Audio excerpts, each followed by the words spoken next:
कसे आहात तुम्ही सगळे? मस्त ना? हो, मी पण मस्तच आहे। तेजस्वी लॉग या चॅनल मध्ये मी तेजस्वी आपल्या सर्वांचे सहर्ष स्वागत करत आहे। तर आज बघा पिवळा कलर साडी नेसली छानपैकी, तुम्हाला मी दाखवणच आहे आता। तर आता मी निघाले मस्त माझ्या दिराच्या हळदीला। तर हळदीचा व्लॉग तुम्हाला आता पुढे बघायला मिळणार आहे। तर व्हिडिओ शेवटपर्यंत बघा आणि माझ्याबरोबर तुम्ही एन्जॉय करा। तर चला आता हळदीला। तर फायनली आपण आता मस्त अशा रिसॉर्टला पोहोचलेलो आहे। इथेच रिसॉर्टलाच आपला आता हळदीचा प्रोग्राम आणि लग्नाचा प्रोग्राम उद्या सुद्धा इथेच होणार आहे। तर बघा इथे हळदीसाठी असं मस्त डेकोरेशन छानसं असं छान सिंपल आणि छान डेकोरेशन सोबत असं केलं होतं।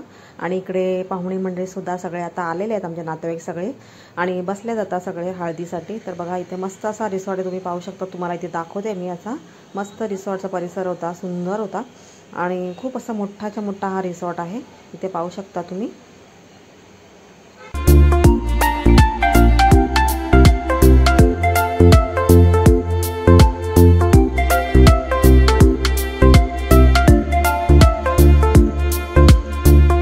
तर बघा आता आपल्याला हळदीच्या प्रोग्रामला इथे सुरुवात झालेली आहे। सगळे नातेवाईक मित्रमंडळी सगळे आता आपल्याकडे उपस्थित झालेले आहेत आणि सकाळचे वाजले आता 11।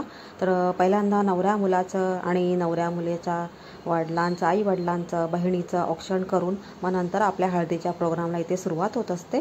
तर बघा पहिला आपली जी करवली म्हणजे जी नवऱ्या मुलाची बहीण जी असते ना, ती पहिल्यांदा हळद लावून शुभारंभ हळद लावते आणि मग त्याच्यानंतर बाकीचे सगळे नातेवाईक वगैरे मित्रमंडळी हळद लावत असतात। तर बघा तिने आता मस्तपैकी हळद लावली आणि आता इथे थोडंसं फोटो शूट करत होते। तर आता आम्ही इथे पण सगळ्या जावा सुना वगैरे सगळ्या आता एकत्र आलो इकडे आता हळद लावायला नवऱ्या मुलाला। आणि इकडे बघा नवऱ्या मुलाला तर आपण हळद लावते मस्तपैकी, मी पण हळद लावली त्याला आणि सगळ्यांना हळद लावण्याचा प्रोग्राम आता इथे चालू आहे, तुम्ही इथे पाहू शकताय।